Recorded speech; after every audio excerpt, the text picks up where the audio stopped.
Web series का जो base है वो तो किताब ही है। मेरा फेवरेट कैरेक्टर निशांत का किरदार है, बट जनता के बीच पांडे का किरदार बहुत ज़्यादा हिट हुआ है और कबाड़ी बाबा का किरदार बहुत ज़्यादा हिट हुआ है। मैंने 10 साल नौकरी की और बाकायदे नौकरी की है। मैं कोटक में जॉब करता था, मैं कोटक में वाइस प्रेसिडेंट था। जब मैं कोटक पहुंचा था तब तक मेरी तीसरी किताब यूपी 65 और चौथी किताब पापा मैन, ये दोनों आ चुकी थी और दोनों के राइट्स सेल हो चुके थे।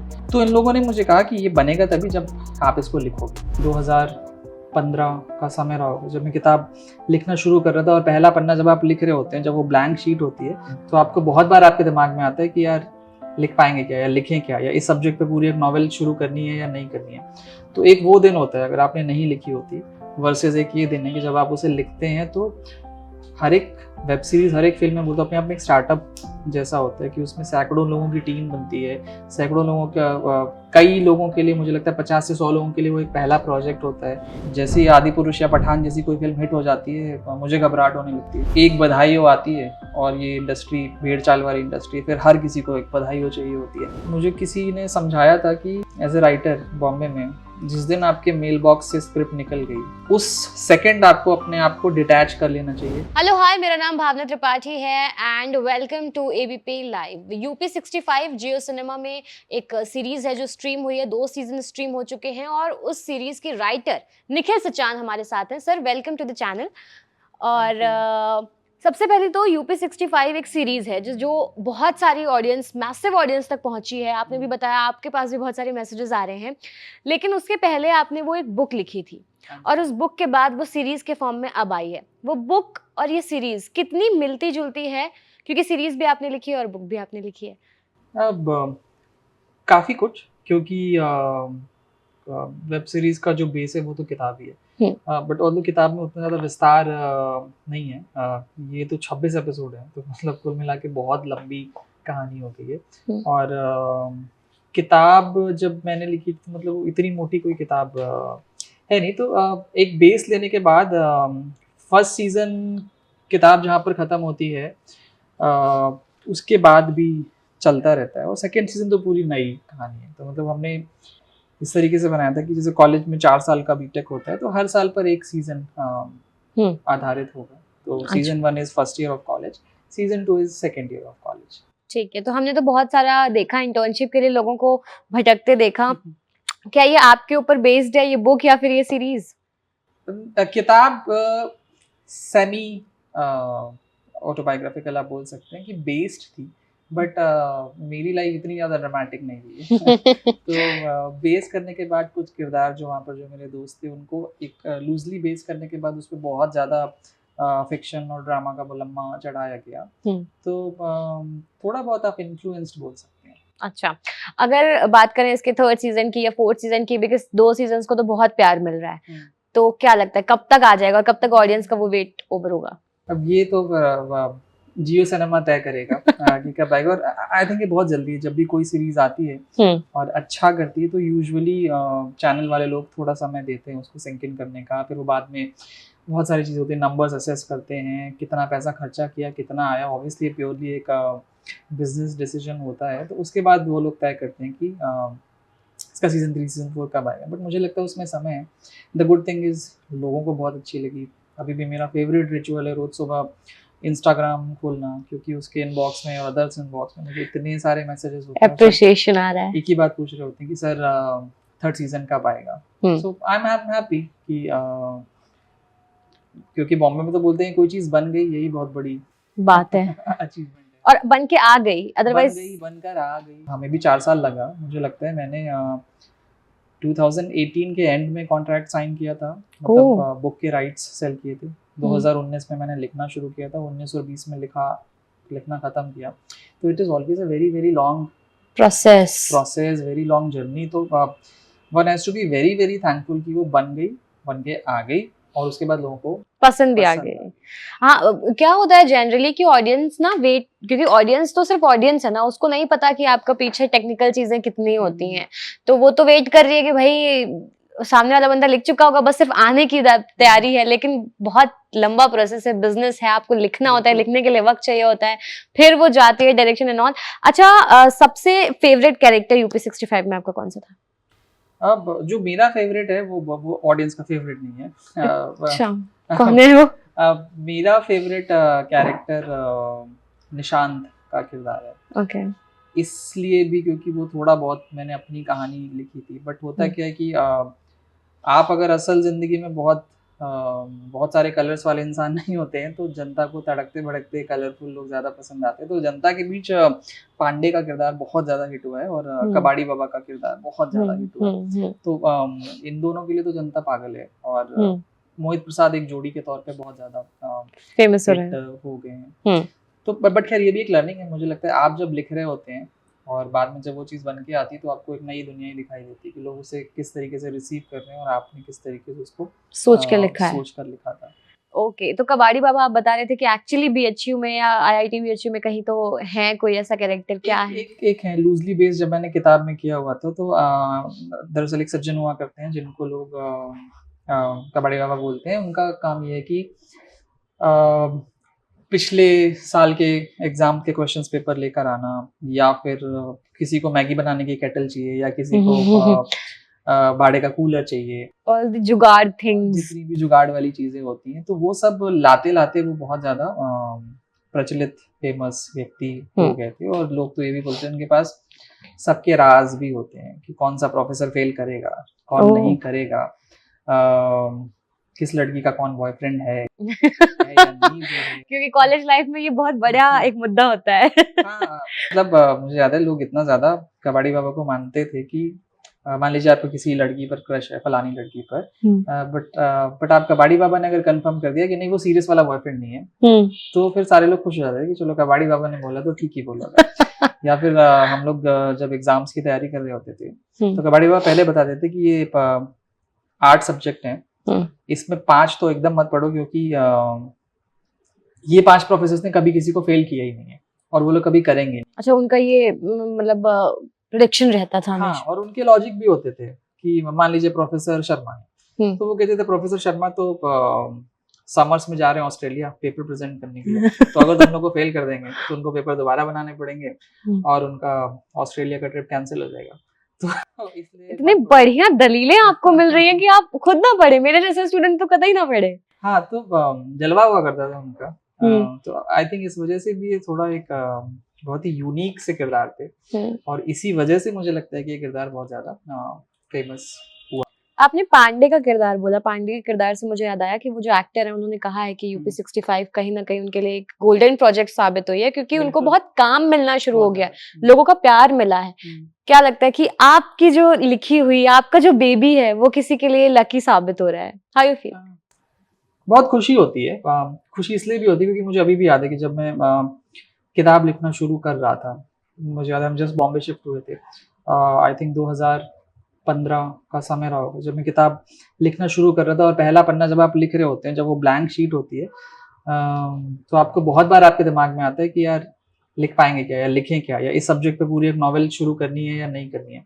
तो एक वो दिन होता है अगर आपने नहीं लिखी होती, वर्सेस एक ये दिन है कि जब आप उसे लिखते हैं तो हर एक वेब सीरीज, हर एक फिल्म में बोलते अपने आप में एक स्टार्टअप जैसा होता है कि उसमें सैकड़ों लोगों की टीम बनती है, सैकड़ों लोगों का, कई लोगों के लिए, मुझे लगता है 50 से 100 लोगों के लिए वो एक पहला प्रोजेक्ट होता है, उनकी लिए एक नई दुनिया शुरू होती है और एक से दूसरे रास्ते निकलने लगते हैं। तो अगर आपने उस दिन पहला शब्द नहीं लिखा होता माइक्रोसॉफ्ट वर्ड पे जाके और आपने उसे छोड़ दिया होता तो आज शायद इतनी कहानियां, इतनी यात्राएं नहीं शुरू होती। गूज़बम्प्स दिए इन लाइंस ने मुझे लिटरली।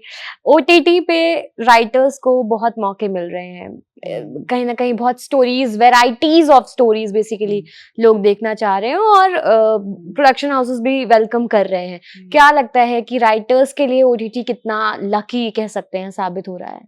बहुत ज्यादा लकी साबित होते हैं। मुझे लगता है कि अगर ओटीटी नहीं होता तो मैं कभी नहीं सोचता कि मतलब मुझे इतनी बड़ी नौकरी छोड़ के फुल टाइम राइटिंग करनी होगी, क्योंकि मैंने अभी फिल्में भी लिखी हुई हैं जो इन प्रोसेस हैं। बट क्या होता है कि जब आप कोई एक बड़ा एक्टर कास्ट करने की कोशिश करते होते तो बॉलीवुड इतनी मुश्किल जगह है कि बहुत अच्छी कहानी भी कास्ट होते होते सालों लग जाती है। मतलब ये तब है कि जब उस कहानी पे प्रोड्यूसर्स और डायरेक्टर्स और स्टूडियोज सबका भरोसा है और वो उस कहानी को बनाना चाहते हैं, उसके बावजूद कास्ट होते होते सालों लग जाती है। क्योंकि आपको मान लीजिए आप कार्तिक आर्यन को कास्ट करना चाहते हैं, 6-7 महीने तो उन तक स्क्रिप्ट वहां तक पहुंचाने में लग जाएगी, फिर वो उसको पढ़ेंगे, फिर वो शूट करना निकल जाएंगे, फिर वो आएंगे, फिर वो समय देंगे, तो आपको पता चलेगा उनका अगला 2 साल ब्लॉक्ड है। तो ये तो आप 4-5 साल तो कहीं नहीं गया। तो मेरे दिमाग में ये था कि फिल्म तो देखिए बहुत लंबा समय, तो किताबें ही लिखते रहिए। वो तो OTT आ गया, इसलिए हमें लगा कि मैं जैसा काम करना चाह रहा था या मेरे दोस्त ऑलरेडी OTT में पहुंच चुके थे, TVF में दोस्त हैं, अलग अलग जगहों पर, तो फिर मुझे लगने लगा कि हाँ यहाँ पर काम किया जा सकता है और जैसी कहानी आप कहना चाह रहे हैं आपको वैसे ही बनाने को मिल जाएंगी। अदरवाइज जिस तरीके की फिल्में बन रही थी वो तो ना लिख सकते थे, और जो जिस तरीके की लिखते हैं वो बनती नहीं। लेकिन OTT ऐसी चीजों को बहुत मौके दे रहा है, चाह रहा है, जिससे लोग कनेक्ट कर सके कहीं ना कहीं। आपकी भी अपनी एक स्टोरी है कि आप राइटर पहले पार्ट टाइम थे, फिर आपने अच्छी खासी सैलरी, अच्छी खासी जॉब छोड़ी और फिर आप फुल टाइम राइटिंग में आए। क्या था एग्जैक्टली, प्लीज बताइए। तो मैंने 10 साल नौकरी की और बाकायदे नौकरी की है, और मतलब नौकरी क्या, मुझे नौकरी चूंकि आई वेंट टू IIT और IIT के बाद कुछ समय तक गुड़गांव में जॉब कर रहा था, मैं कंसल्टेंट था, IBM में काम किया, KPMG में काम किया, फिर उसके बाद MBA करने चला गया और MBA करके लौटा, तो उसके बाद वापस से नौकरी, तो फिर मैं बॉम्बे चला गया और मैं कोटक में जॉब करता था। मैं कोटक में वाइस प्रेसिडेंट था, और जहाँ तक मुझे याद है जो सबसे यंग वाइस प्रेसिडेंट्स होंगे वहाँ पे शायद I would be probably, because मैं एट द एज ऑफ 33-34 में कोटक में था। अच्छी नौकरी थी, बहुत अच्छा पैसा था बट होने क्या लगा कि जब मैं कोटक पहुंचा था तब तक मेरी तीसरी किताब UP65 और चौथी किताब पापा मैन, ये दोनों आ चुकी थी और दोनों के राइट्स सेल हो चुके थे। UP65 फ्रेश लाइन फिल्म्स ने बाई किया था और पापा मैन भी उन्होंने बाई किया था, फिर बाद में उसमें और भी लोग जुड़ते चले गए। तो इन लोगों ने मुझे कहा कि ये बनेगा तभी जब आप इसको लिखोगे। अच्छा। क्योंकि इसकी जो वॉइस है, जो UP65 में जो बनारस का लहजा है और पापा मैन में जो कानपुर का लहजा है, इस समय मुझे लगता है कि आप उसके लिए ऑथेंटिक वॉइस हो, तो हम चाहते हैं आप ही लिखें। मेरे लिए काफी नई बात थी उस समय, बट मैंने स्क्रीन राइटिंग तब तक ना कभी सीखी थी, ना मुझे ऑब्जर्व करना शुरू किया था। बट देन आई थॉट कि चलो कोशिश करते हैं, और उसी को इस सिनेमाई शक्ल देते देते देते देते एक तो मैं स्क्रीन राइटिंग सीख भी गया, और जब UP65 पर पापा मैन सुनाने जाता था तो बड़ा वर्ड ऑफ माउथ फैलने लगा, मतलब फोन आने लगे, लोग बोलते थे कि ये तो अच्छी लगी, हम कुछ और भी साथ में करना चाहते हैं। और बॉम्बे में एक्चुअली राइटर्स बहुत हैं, अच्छे राइटर्स, लेकिन काफ़ी कम हैं, तो इस वजह से बड़ा बहुत जगहों से फ़ोन आने लगे, सब ने बोला साथ में काम करते हैं, और यहीं से मतलब ऑफर्स आने लगे। और जब कोटक में मुझे याद है मैं लगभग 3-3.5 साल काम कर चुका था, तो तब मुझे लगने लगा यार मैं इतनी दोहरी जिंदगी क्यों जी रहा हूँ मैं। मुझे याद है कि कोटक का ऑफिस भी BKC में था, और जियो का ऑफिस, अमेजोन का ऑफिस, नेटफ्लिक्स का ऑफिस, ये सब BKC में ही ऑफिस हैं। तो मुझे शाम में प्रेजेंटेशन देनी होती थी मिस्टर उदय कोटक को, और मुझे घबराहट हो रही होती थी कि उसके बाद में एक मेरी जियो में नरेशन है और उसके पहले तो सुबह मेरी अमेजोन में नरेशन है। तो यहाँ से वहाँ भागते भागते वो मुन्ना भाई MBBS जैसा कुछ तो चल रहा था जीवन में, दोहरी जिंदगी। फिर मुझे लगा कि मैं क्यों कर रहा हूँ, छोड़ देता हूँ, फुल टाइम ही लिखने लगता हूँ। एंड 2021 की शुरुआत में फिर मैंने छोड़ दिया कोटक, और उसके बाद से फुल टाइम। और इतना पैसा, जो इतनी सैलरी आ रही थी, और वो एकदम से जाने देना, शुरुआत में तो बहुत डर होता है देखिए, क्योंकि सैलरी बहुत ज्यादा ना भी आए, 1 तारीख को पैसा तो आ रहा है ना कम से कम, होता है वो बहुत बड़ा एश्योरेंस होता है। और मुझे पता था मैं जिस इंडस्ट्री में जा रहा हूँ बहुत ही मुश्किल इंडस्ट्री है, वहाँ पे तो आप मैं बहुत सारे ऐसे डायरेक्टर्स को जानता हूँ कि जिनकी एक बहुत सुपर डुपर हिट फिल्म आई थी आज से 8 साल पहले, उसके बाद से उनके पास अभी दूसरी फिल्म नहीं है। नॉट दैट उन्होंने बीच में कोशिश नहीं की होगी, बट या तो कास्टिंग नहीं हो पाई होगी, या फिर बनते बनते बंद हो गई होगी, बहुत सारी चीजें होती हैं। तो आई न्यू ऑल दैट, तो सबका डर था, फियर था। बट बीच में 3-4 साल फिल्में और किताबें लिख ली थी, तो मुझे ये समझ आ गया था कि मुझे बाकी का जीवन तो लिखते हुए बिताना और कुछ न कुछ हो जाएगा।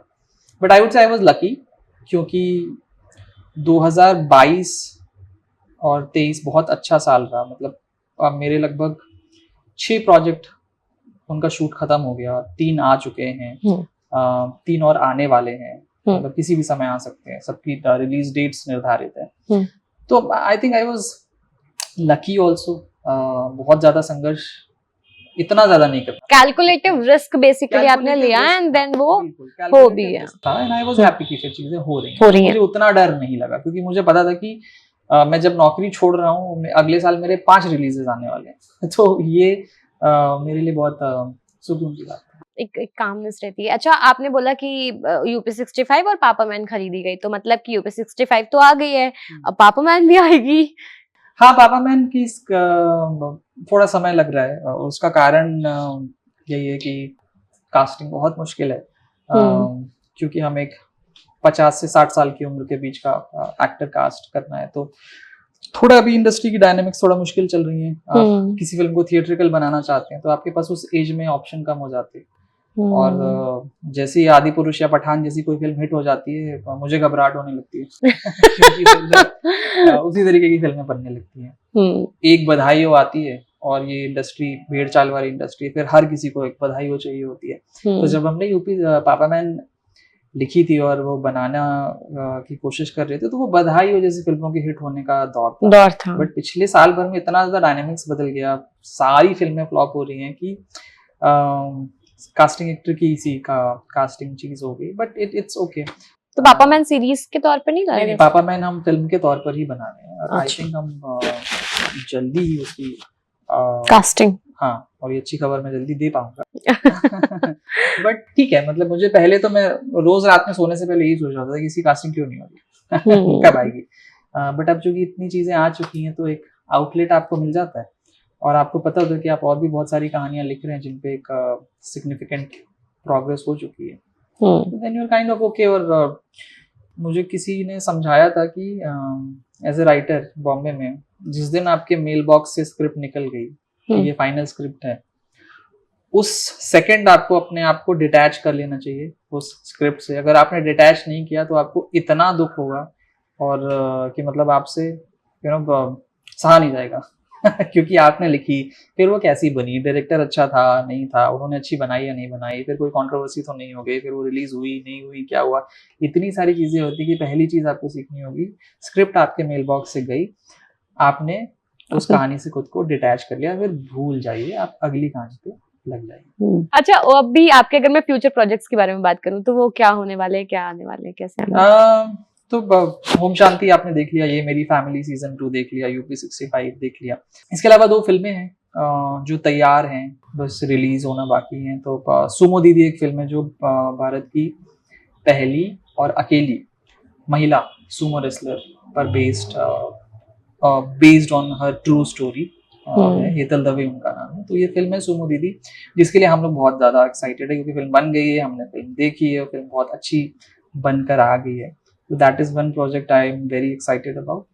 And there is another film, सलाम नोनी आपा, जो कि ट्विंकल खन्ना की एक शॉर्ट स्टोरी है, और एक बहुत ही फेमस प्ले भी है जो पूरे हिंदुस्तान भर में घूमा है, सलाम नोनी आपा नाम से। तो उसमें डिम्पल कपाड़ी और मानव कौल हैं। सो एक ये फिल्म है।